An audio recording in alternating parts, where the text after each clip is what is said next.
Last time I preached, we had just come off our family had just come off a really neat experience where a week ago Saturday, we had gone to the Guthrie, 2 weeks ago, that's right.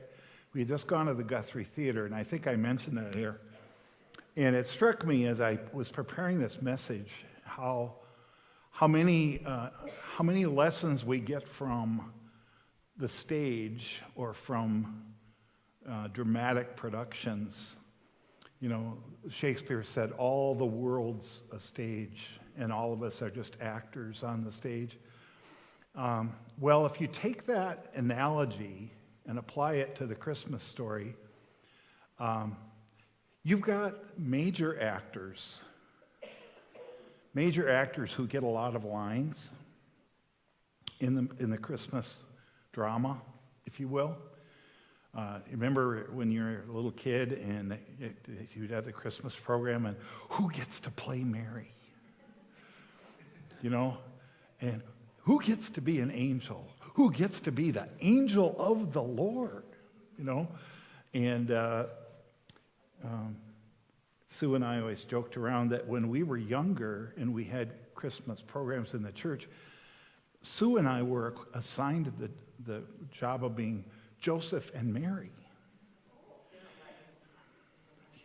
In the live nativity, we had a live nativity in northern Minnesota, and we were Mary and Joseph. Then we moved to North Dakota, and I was 20 years older, and all of a sudden I was Simeon, and Sue was Anna. So the drama kind of changes.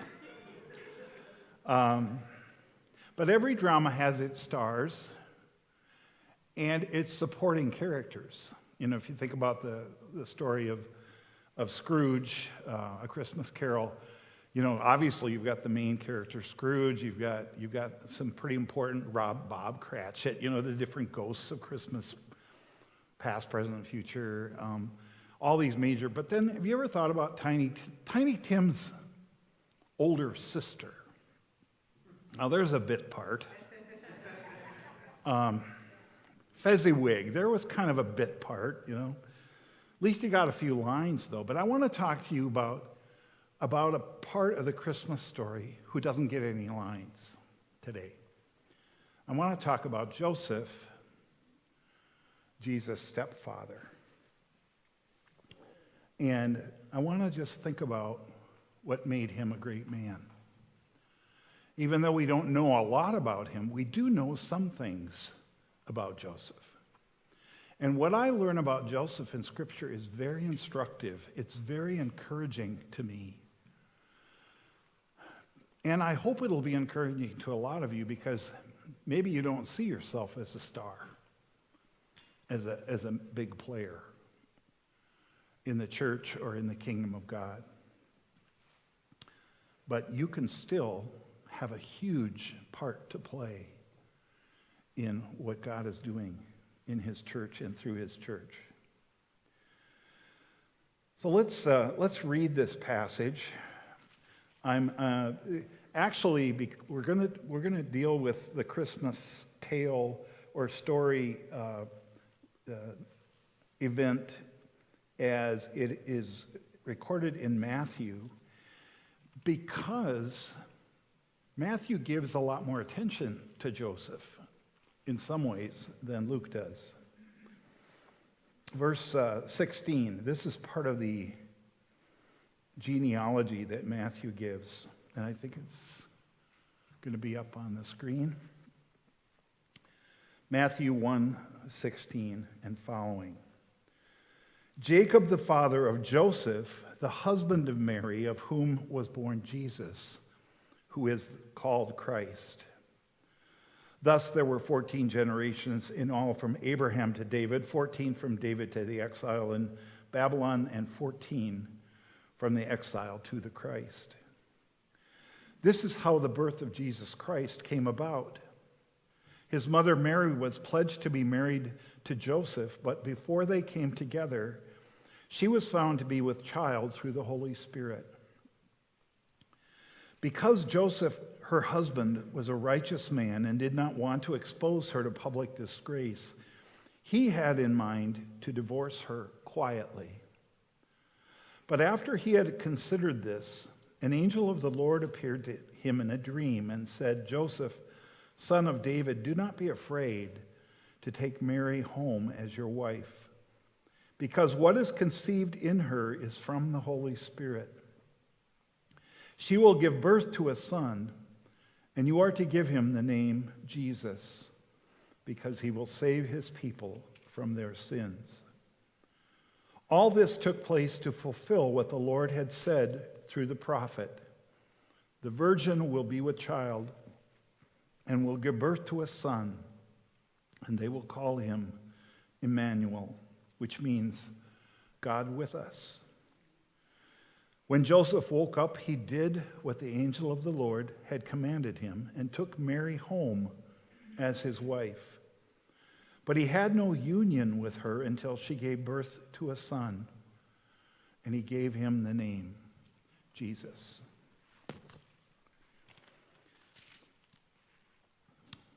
So what do we know about Joseph?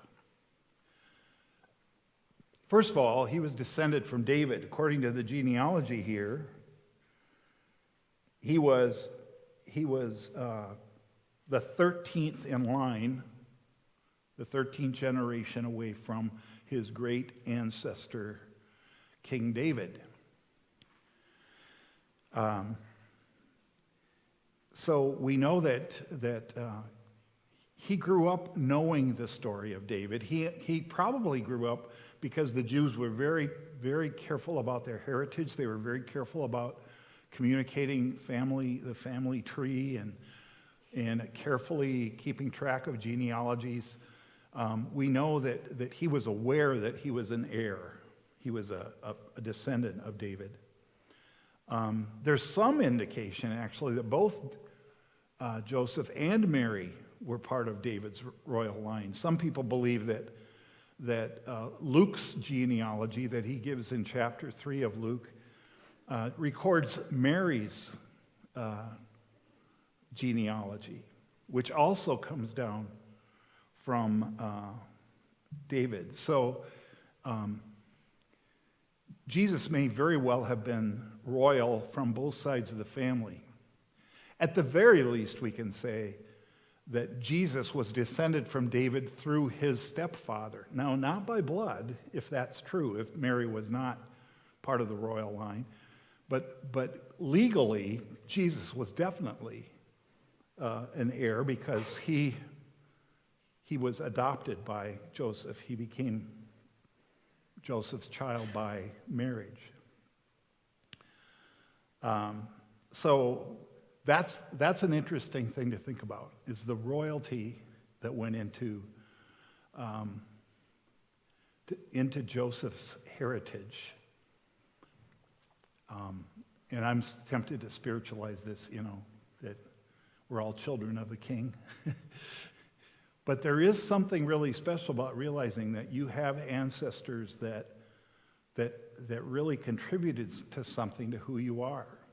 And I don't know if any of you studied your genealogy or know anything about the history of your family, but it's very instructive sometimes. I'm always afraid to look too hard because I'm afraid I'll find out that one of my Daggett relatives was a horse thief or a cattle baron or something, So he was descended from David, which by the time we get to this part of Israel's history was a very humble thing. It's not like descendants of David inherited anything. He was a carpenter. He had a very humble, he didn't have much.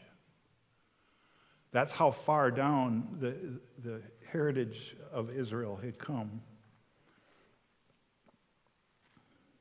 We also can know from verse 19 that he was a righteous man. It's stated there in verse 19. Because Joseph, her husband, was a righteous man, he did not want to expose her to public disgrace. He had in mind to divorce her quietly. He was a righteous man. So my natural reading of that would be, because he was a righteous man, he wanted to do the right thing and not embarrass her. This lady, this girl, really, we'll see next week how young Mary actually was at this point. This girl is in the family way. Okay? Now, I'm not going to speculate on what Joseph's thinking might have been about that. All he knew is that he was not the father. He had no benefit. And I assume that Mary maybe tried to tell him, no, I'm a virgin. But you can only think about what you would have said back if Mary had said that to you. You might give her a little, yeah, okay. Yeah. What kind of mushrooms have you been eating, you know?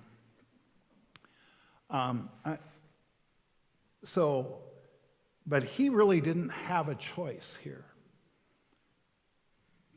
He did have a choice, but in some ways he felt his hands were tied. Before he heard from the angel, he was ready to do the least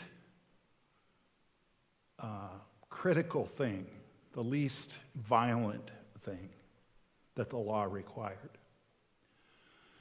By the way, some people read this, even though he was a righteous man, he decided to divorce her privately. Because if he had been a righteous man in the sense that he was a man of the letter of the law, which is what righteous really meant to a lot of people in those days, Paul was a righteous man. And he went out destroying Christians wherever he could because he was a righteous man. Because he believed what Moses told him and applied it wrongly to the movement of Christianity. Because Joseph was a righteous man, he could have had his betrothed, his, if you will, fiancée, he could have had her put to death. By the law, by Moses' law, that would have been permissible. It would have cleared him of any taint. As it was, he intended to be as good to her as the law would permit him to be, and that was simply to quietly divorce her. She would have been a marked woman the rest of her life. Instead, his intention for her is good as it could be, humanly speaking. His heart was heart of compassion here. You say, well, the girl, what's she going to do with her? How is she supposed to live her life? When she's marked as a divorced woman, right? But really, that was the best he could do for her. He felt. And humanly speaking, it was only natural that he would think that way. But then we also see this other element here. The key to this whole story is verses 20 to 24, the crux of the matter. But after he had considered this, the divorce, an angel of the Lord appeared to him in a dream and said, Joseph, son of David, do not be afraid to take Mary home as your wife, because what is conceived in her is from the Holy Spirit. She will give birth to a son, and you are to give him the name Jesus, because he will save his people from their sins. All this took place to fulfill what the Lord had said through the prophet. The virgin will be with child and will give birth to a son, and will give him the name Emmanuel, which means God with us. When Joseph woke up, he did what the angel of the Lord commanded him and took Mary home as his wife. So what we see here is he was sensitive and he was obedient, even beyond reason. There is nothing reasonable about this decision. Well, you say, well, God talked to him. The angel appeared to him. Have you ever had a dream and woke up thinking, well, that was weird? But you don't naturally think every dream you have is the voice of God. He could have rationalized it. He could have said, well, that's just my guilty conscience here. I'm probably feeling bad about letting this woman go, cutting her loose for the rest of her unfortunate life. I mean, reasonably, it didn't make any sense for him to do it. But he was sensitive and tender to God. He was a righteous man in the truest sense of the word, in that he was tender and sensitive to God's prodding in his life. He obeyed. His obedience is a sign of his faith. It's faith without works is dead. Joseph's faith came out in his immediate obedience here. In a way, he was guaranteeing the rest of his life would be difficult. He was guaranteeing the rest of his life would be complicated. He was guaranteeing that he would be looked at the rest of his life with suspicion, with prejudice.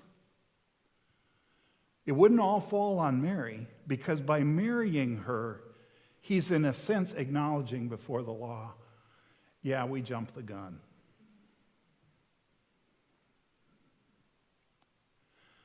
So the stigma that would have fallen on her alone if he had divorced her now fell on them both. But the bottom line here, what he does here is not just for Mary, he does this for Jesus, for the child. By taking her home as his wife, he accepts responsibility for this little one for the rest of his life. His obedience, this is a lifelong commitment. At this point in the events of Christmas, he is making a huge commitment. One that a bigger commitment than most of us will ever make in our lives. And he's committing to something he has no idea what the consequences might be, but he knows it's going to be tough. It's going to make his life very interesting.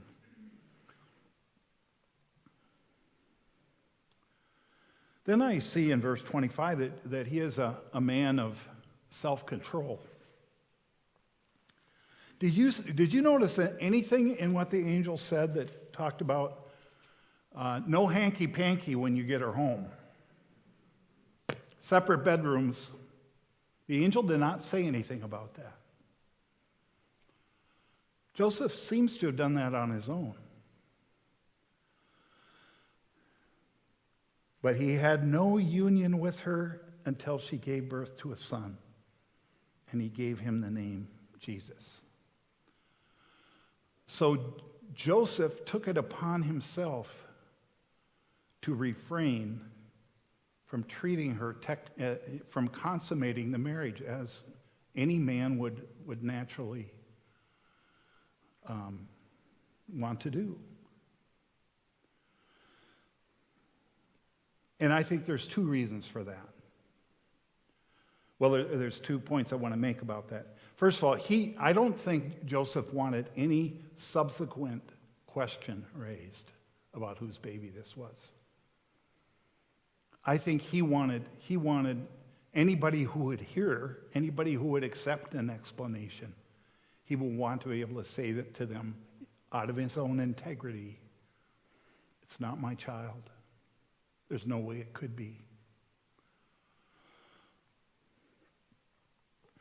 The other thing, though, that this is kind of a technical thing, There are some churches today who teach perpetual virginity, Mary's perpetual virginity. In other words, Mary never did lose her virginity.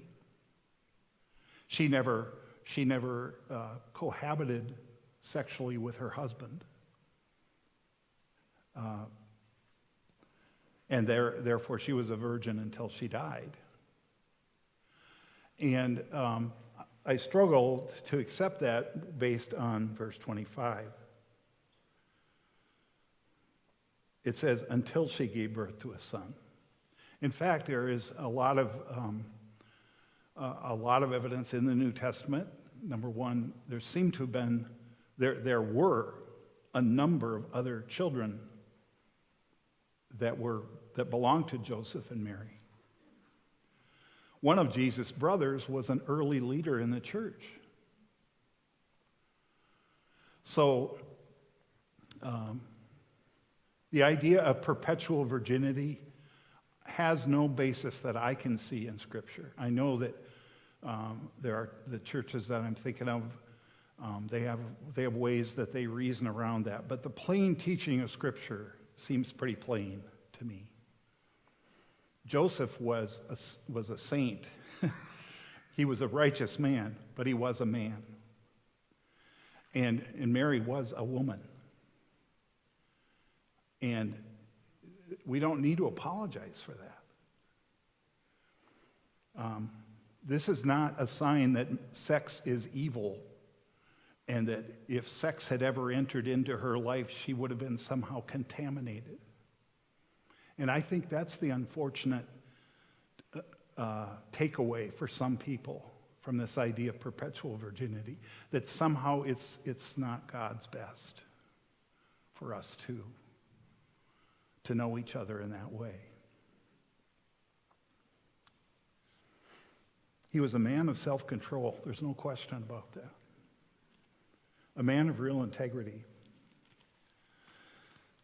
The other thing I infer from this passage, and this is not from the first chapter, but from the second chapter, is that he was a resourceful man. He was a resourceful man, number 5. If you look in the next chapter, the baby is born, the wise men, the magi come, and then they leave, and Joseph has another dream in verse 13. When they, the magi, had gone, an angel of the Lord appeared to Joseph in a dream. Get up, he said, take the child and his mother and escape to Egypt. Stay there until I tell you, for Herod is going to search for the child to kill him. So he got up, took the child and his mother during the night and left for Egypt, where he stayed until the death of Herod. And so was fulfilled what the Lord said through the prophet, out of Egypt I called my son. So how do I get resourceful out of that? Well, we talk about how interesting it's going to be for Dustin and his family to move across country. They're going to have weeks and really months to plan that. Joseph had the time between when he had the dream and when his wife woke up. He probably woke her up before she was awake. Because let's get out of here. Now it's true, they traveled light. Their true home was not in Bethlehem. Their true home was up in Nazareth. So they didn't have all their household possessions there. But they had to pack what in equivalent would be suitcases. Joseph was fortunate to have a trade where he could make a living wherever he went. So he had that going. But I think of just, he had never been to Egypt before. Egypt was a foreign country. It'd be like us not just moving to Canada, it'd be like us moving to Mexico or somewhere with a foreign culture. Now, it's true, it wasn't terribly far away. He probably could have made it to Egypt within 3 or 4 days from where he was. But nonetheless, it was a rapid departure. It was a foreign destination, and his resources were uncertain at the very least. He would have to rely on building up a new business where he moved to. Now, one thing that's interesting here is there's a tradition that part of the reason God gave gifts to Mary and Joseph when the wise men came and gave them gold, frankincense, and myrrh. Some people believe that's what they lived off of in Egypt.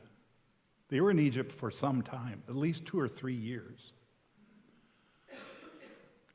So it's very possible that God had provided them with the resources for their sojourn, their pilgrimage to Egypt, through the wise men. And maybe that just dawned on Joseph the morning he woke up and said, wow, we got to get out of here. What are we going to do? Well, we've got stuff we didn't have before. Royal gifts. So Joseph, if we stopped right there, I think we'd see that Joseph was a really remarkable guy.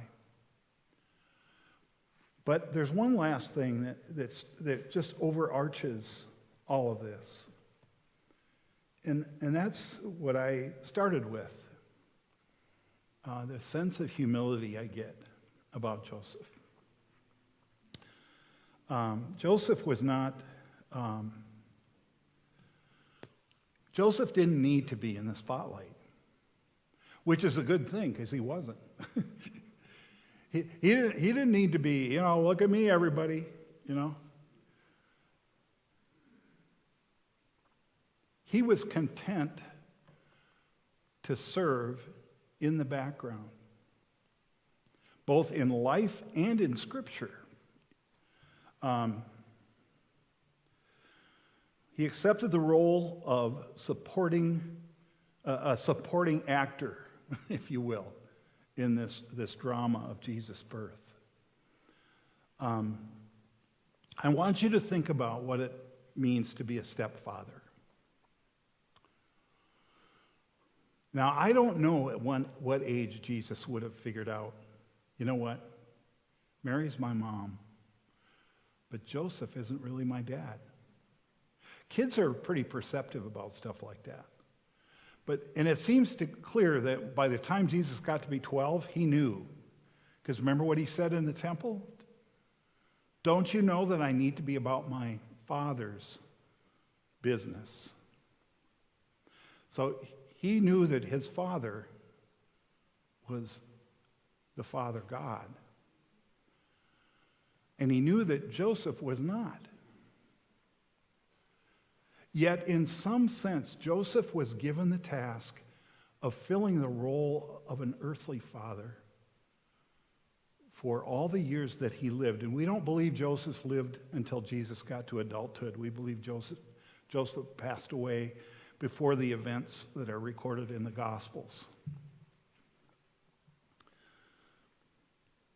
But he accepted that role of being a stepfather.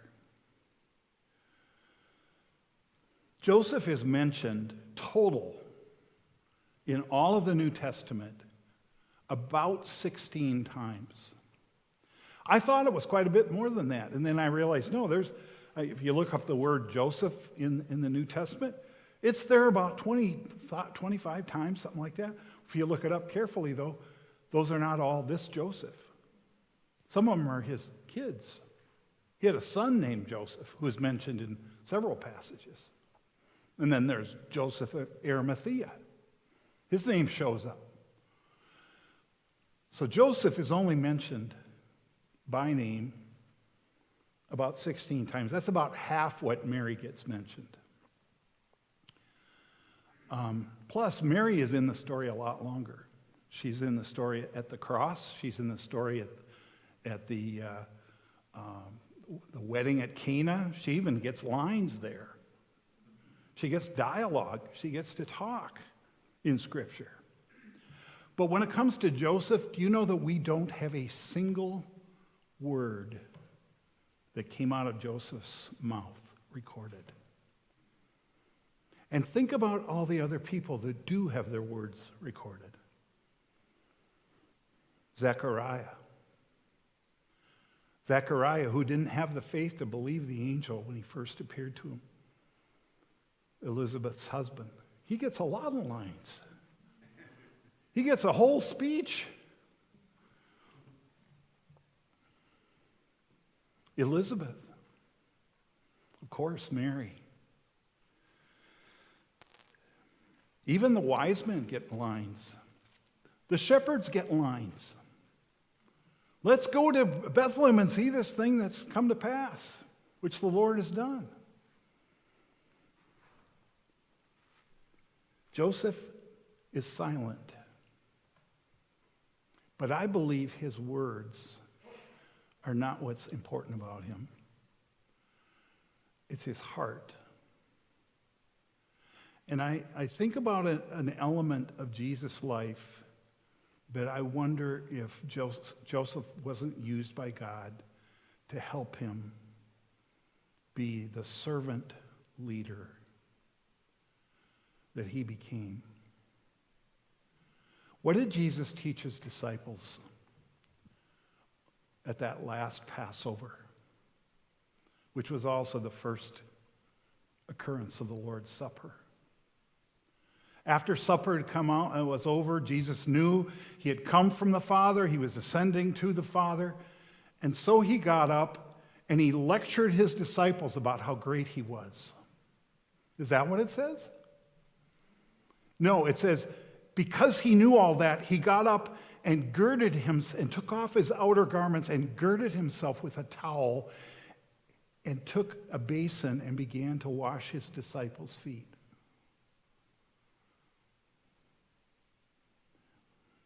That's a kind of greatness that we do well to really keep in mind.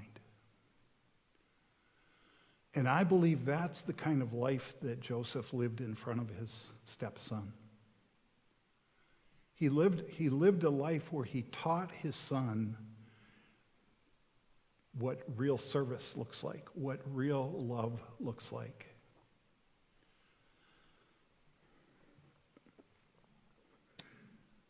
Joseph modeled obedience and trust and humble service. And I think that makes him an incredible hero of the faith. I want to read the words to one of my favorite songs. It's one we sing quite often at communion services. It's not really a Christmas song. If I can get my phone to open up here. I just want to read these lyrics for you. How beautiful the hands that served the wine and the bread and the sons of the earth. How beautiful the feet that walked the long dusty roads and the hill to the cross. How beautiful is the body of Christ. How beautiful the radiant bride who waits for her groom with his light in her eyes. How beautiful when humble hearts give the fruit of pure lives so that others may live. How beautiful is the body of Christ. How beautiful the feet that bring the sound of good news and the love of the King. How beautiful the hands that serve the wine and the bread and the sons of the earth. How beautiful is the body of Christ. That's what I learned from Joseph. He was a man who was indispensable to bringing Jesus to us. He was the protector between Jesus and all the cruelties that Satan would have unleashed on him. And he did it humbly, without fanfare. And that's how we're called to serve too. You know? We really we like it when we get noticed, don't we? We like it when we get a little positive press. But that's not the way of Christ. That's not the servant God chooses to use. He uses men like Joseph, women like Mary. I am the Lord's servant. Be it unto me according to your word. That's what we need to see in the Christmas story. Not all the glory, not all the glitz and the gilding and the sparkling tinsel. But we need to see the down and the dirty service that comes from the Christmas story. Because that's where we all live, isn't it? Every day.